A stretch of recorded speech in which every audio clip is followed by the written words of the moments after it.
Hello, all you beautiful people, and welcome. It's a little chilly out here. Not the kind of weather you usually think of when you think of Greece, but we do have chilly weather once in a while. I think it's a high of 7 Celsius today. Anyhow, I'm Sherry, and I'm here sharing my life experiences as an American woman living on this Greek island. Today, I thought I'd talk to you about the Greek language and have some fun with it. As some of you may know from previous videos of mine, that was my biggest problem, my biggest hurdle to get over when I came to Greece 36 years ago, was the language. I knew practically nothing. So now, after all this time, I have learned a lot, but I'm still working on it. It's not an easy language.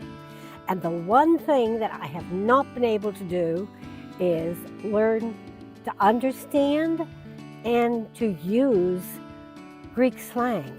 It's a very rich language, and it's used by Greeks a lot. But slang, no matter where you are in the world, if you're a foreigner, that's the last thing you're going to understand is slang, because slang you can't literally translate it. It has a cultural bias, it has a shared history bias. So with that in mind, let's realize that when you translate Greek slang, any slang, literally, it's hilarious, really hilarious. So let's get started. Let's have some fun. Okay, the first one I have to share with you is kala krasya. This literally means good wine, but the saying has nothing to do with wine. If somebody, I'm going to the government office to get this paper taken care of, kala krasya, like good luck with that, which is not a huge leap for us to make in our own language, except why it has something to do with wine, I don't know.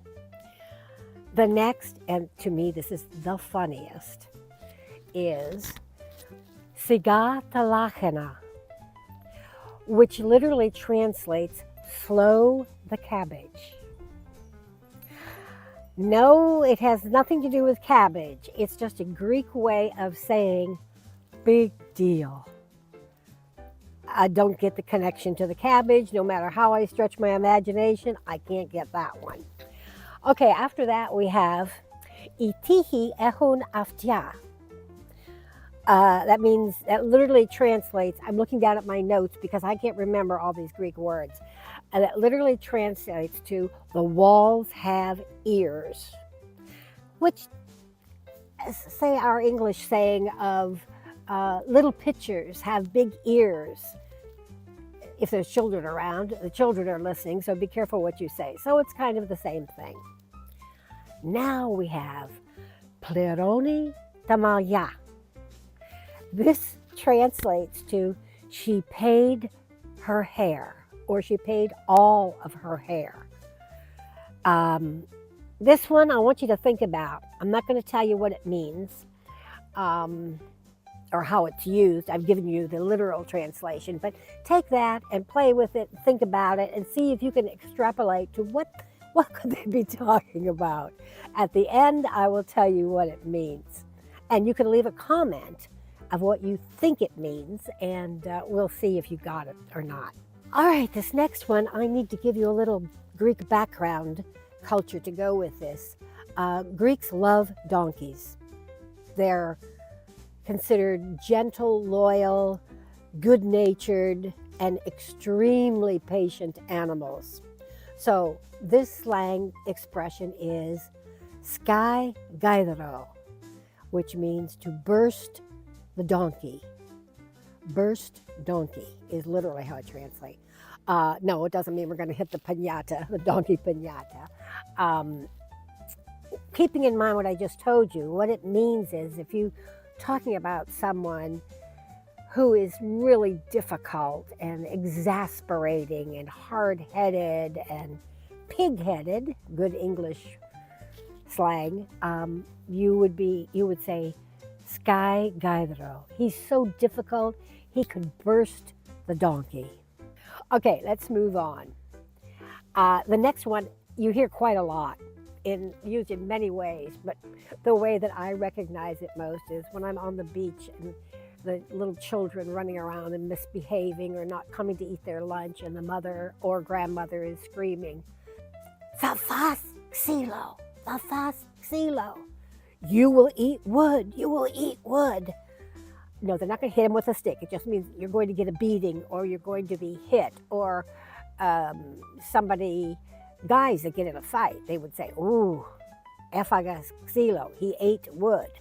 So that's what that means. Okay, how about efaga porta? The translation is, I ate the door. What they're trying to say is, I got shut out, I didn't get the position, or literally someone slammed the door in your face. Now let's talk about something that is a really strong thing to say, and people would not be being kind to you if they said it. Sagrafo te palya mu paputia, which translates, I write you on my old shoes. It's a very dismissive, it's a saying of total disdain for you as a person, or what you're saying, or what you're doing. You might say in English, I wouldn't give you the time of day, or I couldn't care less, or more rudely, I don't give a rat's ass. Now there's another way to say the Greek one that is even more rude, but we're not going there. Okay, we had one about ears. How about now we'll do one about eyes? This one is kind of funny. Na ehis te matia su dekatesere. You should have your eyes 14. And what that means is you need to be very aware. You need to be very careful. You need to be on the lookout. And it sounds very funny, but how about the American version or English version? Keep your eyes peeled. Oh my God, a foreigner, if they heard that literally, they would be freaked. So, we spoke about the patience of a saint. How about if we talk about angels? That's what this one sounds like to me. I'm cold. I'm rubbing my hands because I'm cold. Pesto apota sinifa. Pesto is I fall. Apo, from the clouds. I fall from the clouds. Sounds very angelic. But what it really means is whatever you saw or said or heard, I was blown away. Pesto apota sinifa. Or in English, we might say, you could knock me over with a feather, which literally brings a strange image. All right. Oh, this is rich. This is the last one. And then I'll tell you about the one that bought her hair. Okay. Eho hasi ta'avga ke the pashalya, which translates to, I have lost my eggs and the basket. Or, equally as silly in English, I've lost my marbles. I have a funny story to go with that.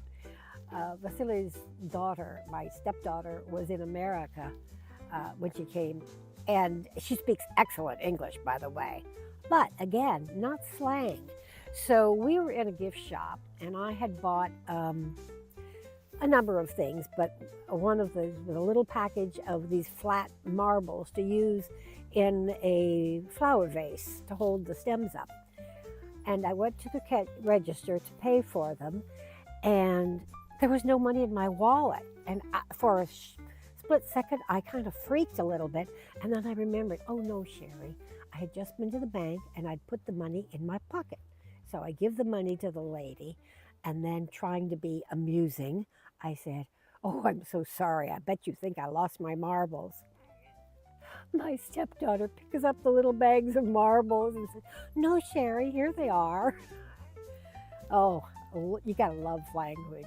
So translating slang, local slang, when you can get it, when you can use it, I think it really means you have arrived. Now let's go back to, where is it? I gotta find it here. Plirone tamaliates. She paid all her hair. What did you think it meant? Write it in the comments and I'll look at it.